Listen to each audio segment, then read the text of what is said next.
উফ বাড়া, খুব জোরে পাত পেয়েছে, কিন্তু কি করে পাতবো? স্টুডেন্টরা দেখে নেবে তো। এই সময় কেউ দেখছে না, হালকা হয়ে যাই। ওরে বাপরে, ভূমিকম্প ভূমিকম্প, বাঁচাও বাঁচাও।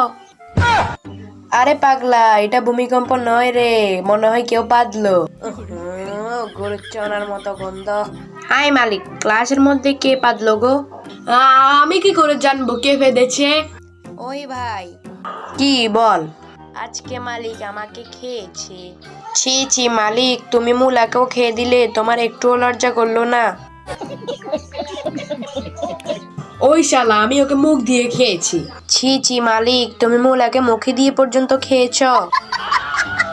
শালা, ওকে আমি খেয়েছি মানে ও এখন আমার পেটে। আমরা তো অন্য কিছুই ভাবছিলাম। ছি ছি ছি রে মালিক, ছি। মুলা খাইয়া বাদি দিয়া বলে আমি জানি না। ছি ছি ছি রে মালিক, ছি।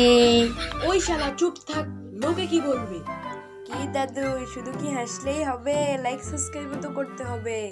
লাইক সাবস্ক্রাইব করো আর নিচের ভিডিওটা গিয়ে দেখো আর হাসো।